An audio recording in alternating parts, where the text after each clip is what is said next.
Samajwadi party के प्रमुख अखिलेश यादव आज एक निजी कार्यक्रम में ग्रेटर नोएडा पहुंचे, जहां उन्होंने केंद्र सरकार पर तीखा हमला बोला। अमेरिका द्वारा भारतीयों को डिपोर्ट किए जाने के मुद्दे पर अखिलेश यादव ने कहा कि इससे भारतीय जनता पार्टी की पोल खुल गई है। उन्होंने कहा, जो लोग ये दावा कर रहे थे कि भारत विश्व गुरु बन गया है, वे अब मौन हो गए हैं। इसके साथ ही अखिलेश यादव ने कुंभ मेले के मैनेजमेंट को लेकर भी योगी सरकार पर निशाना साधा। उन्होंने तंज कसते हुए कहा, आजकल मैनेजमेंट का जमाना है, इसलिए यह महाकुंभ हो गया। 144 साल बाद आया है, लेकिन किसी ने इसका प्रमाण नहीं मांगा। इसके अलावा अखिलेश यादव ने मिल्कीपुर में वोटिंग को लेकर भी कई आरोप लगाए। भारतीय जनता पार्टी की कुछ चीजों की तो पोल खुल गई, और पोल इसलिए खुल गई कि हमने और आपने वो डंका बजते हुए देखा था। बड़े बड़े इवेंट देखे थे हम लोगों ने, और ये भारतीय जनता पार्टी वाले लोग कोई दिन नहीं चूकता था जिस दिन ये नहीं कहते थे कि दुनिया में हम कहां पहुंच गए हैं, हम कुछ बन गए हैं, विश्व गुरु बन गए हैं। सोचिए आप, जो लोग दिन भर ये कहने से नहीं चूकते थे कि विश्व गुरु बनने जा रहे हैं, अर्थव्यवस्था उनकी तीसरे नंबर पे पहुंच रही है, वो आजकल कैसे चुप घूम रहे हैं, मौन हो गए हैं। जो विश्व कहने वाले लोग मौन घूम रहे हैं, और जिस तरीके से लोग लौट करके आए हैं, ये कह देना कि पहले भी ऐसे लोग लौटे थे, लेकिन पहले हमारी अर्थव्यवस्था इस जगह नहीं थी, इतना हम अर्थव्यवस्था का डंका नहीं पीटते थे। और कैसे लोग आए हैं जिन्हें शौचालय नहीं जाने दिया, बाथरूम नहीं जाने दिया। ये व्यवहार किसी व्यक्ति के साथ हो सकता है, इनह्यूमन व्यवहार है। और दुनिया का एक देश है, शायद हो सकता है अमेरिका से वो मजबूत नहीं उतना, लेकिन वहां के राष्ट्रपति ने मना कर दिया कि हम फौज से लाए हुए अपने नागरिकों को स्वीकार नहीं करेंगे, और अंततः अमेरिका को स्वीकार करना पड़ा। क्या भारत इतना कमजोर हो गया है? क्या हमारा हिंदुस्तान इतना कमजोर है? जब हम हिंदुस्तान का इतना बड़ा बाजार दे रहे हैं अमेरिका को, आप सोचिए नोएडा में न जाने कितना बाजार हमने उनके हाथ में दे दिया होगा। हम कहते हैं हमारे लोग इलीगल पहुंच गए, वहां पे इलीगल इमिग्रेशन हो गया। तो किसकी नाकामी है? ये सरकार की नाकामी है, जो क्वालिटी ऑफ लाइफ या उनको बेटर अपॉर्चुनिटी नहीं दे पा रहे हैं। अगर उन्हें बेटर अपॉर्चुनिटी यहाँ मिल रही होती, क्वालिटी लाइफ बेटर यहाँ होती, तो शायद वो 50 लाख और 1 करोड़ रुपए दे करके नहीं जाते। पंजाब के तो चलो 50 लाख रुपए की सुनने में आ रहा है दे करके गए हैं, लेकिन गुजरात वाले तो 1 करोड़ रुपए दे के गए हैं। कम से कम सरकार को जो पैसा दे करके गए हैं, उनके सरकार को पैसे वापस कराने चाहिए। और जिस उम्मीद के साथ वो लोग गए थे, घर परिवार के लोग, वही नहीं, भारत के और भी लोग हैं जो अपनी क्वालिटी वाला बेटर जीना चाहते हैं, जॉब्स चाहते हैं, नौकरियां चाहते हैं, अपने परिवार की सिक्योरिटी चाहते हैं, अपने परिवार की प्रॉस्पेरिटी चाहते हैं। उनको सरकार मौका दे। अगर मौका नहीं देती है तो ये जो अर्थव्यवस्था में आप दिखा रहे हो ना कि हम किस ऊंचाई पे पहुंच रहे हैं, आप कुछ लोगों को ऊंचाई पे पहुंचा रहे हो, आम लोगों को उस ऊंचाई तक नहीं ले जा रहे। बार एग्जिट पोल के जो अनुमान होते हैं वो ठीक नहीं निकलते हैं। जो एग्जिट पोल अपने सर्वे के माध्यम से जानकारी देता है, वो कई महीने में सही नहीं निकलते हैं। अब क्योंकि कल रिजल्ट आना ही है, तो जो मतदान हुआ है उसकी पूरी सच्चाई आपको कल मिल जाएगी। किसकी सरकार बनेगी, किसकी सरकार जाएगी, ये तो दिल्ली की बात हो गई।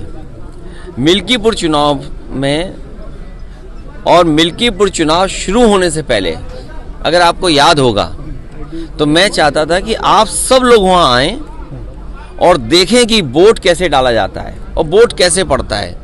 भारत का लोकतंत्र और खासकर बीजेपी की सरकार में किस तरीके से लोकतंत्र और मजबूत हो रहा है, कितना मजबूत दिखाई देता, वो आप लोग आए नहीं। आपने एक बहुत बड़ी अपॉर्चुनिटी मिस कर दी। शायद ये सदी में एक बार देखने को मिली होती आपको। जैसे ये वाला कुंभ जो है, महाकुंभ की कोई परिभाषा नहीं है, लेकिन क्योंकि जमाना आजकल मार्केटिंग का है और जितना आप उसको कम्युनिकेट कर ले जाओ, तो महाकुंभ हो गया। 144 साल का किसी ने प्रमाण नहीं मांगा।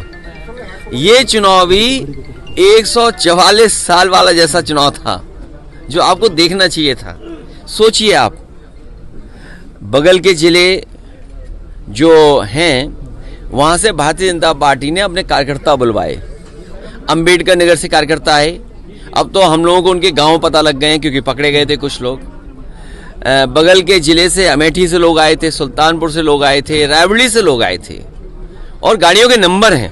अगर आप चाहोगे तो मैं अपने पार्टी के पेज पे कुछ गाड़ियों के नंबर आपको दे दूंगा, डाल दूंगा। प्रिसाइडिंग ऑफिसरों की आपको वो रिकॉर्डिंग मिल गई होगी, जहां पर प्रिसाइडिंग ऑफिसरों से पूछा कि भाई टारगेट पूरा है कि नहीं है और किस टारगेट में आप हैं, आपको 30 वोट डलवाना है फर्जी या 50 वोट डलवाना है या उससे ऊपर, वो भी रिकॉर्डिंग आपको हम लोगों ने जानकारी कर दे दी। बीएलओ कौन पोस्ट होंगे, बीएलओ कौन पोस्ट होंगे, किस थाने में कौन पोस्ट होगा, सीओ कहाँ पोस्ट होगा, एसएसपी कौन क्या देखेंगे, ये सब वेल प्लान्ड इलेक्शन हुआ ये वाला।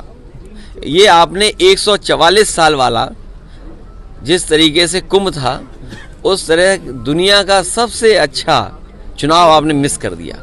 ये अपॉर्चुनिटी प्रेस को मिस नहीं करनी चाहिए थी। लेकिन अभी कोई बड़ा सवाल नहीं पूछना है, ये हमारा इंडिया का अंदर का मामला है, ये हम लोग सुलझाते रहेंगे।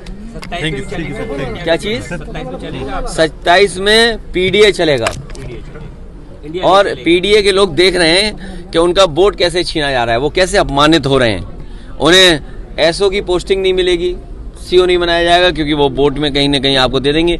कौन सिपाही पोस्ट होगा, क्या पीडीए परिवार के लोग नहीं देख रहे हैं कि भाई जब पोस्टिंग होगी तो उनके नाम देखे जाएंगे, उनका नाम काट दिया जाएगा। तो ये जो पीडीए के लोगों का अपमान हुआ है, और यही तो हम कहते थे कि बाबा साहब भीमराव अम्बेडकर जी ने जो अधिकार दिया है उन अधिकारों को छीन रहे हैं। बात ये वोट ही नहीं डालने दोगे आप, या दूसरे आपके लोग वोट डाल लेंगे, ये कहाँ की वो है। इसीलिए मैंने कहा कि इलेक्शन कमीशन मर गया है। इलेक्शन कमीशन को जांच करनी चाहिए कि जो मरे हुए लोग थे उनके वोट कैसे पड़ गए, और अगर वोट पड़े हैं तो प्रिसाइडिंग ऑफिसर और जो संबंधित अधिकारी उनके खिलाफ कार्रवाई क्या कर रहा है इलेक्शन कमीशन। जो है ही नहीं वोट उनके भी डाल दिए, गाड़ी आई और गाड़ियों के नंबर हम कहो तो आपको दे दें। विधेयक आ रहा है सर, अरे बिल्कुल गठबंधन चल रहा है सर आपको नहीं पता, हमारा गठबंधन चल रहा है। कल भी तस्वीर देखी होगी आपने। भारतीय जनता पार्टी से क्या उम्मीद करोगे, नोएडा वालों के लिए कोई नई योजना थोड़ी लाएंगे। ये ऐसा ही काम करेंगे, आपका क्या छीन लें, इसी की योजना लाते हैं बीजेपी के लोग। याद रखना, बीजेपी के लोग दिन भर ये प्लानिंग करते हैं कि आपसे क्या छीन लें।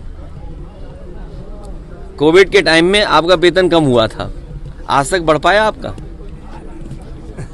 अपना भी तो सोचो। अपना भी सोच नहीं रहे, देखो। चलिए, धन्यवाद। रोहित प्रियदर्शन, ग्रेनो न्यूज।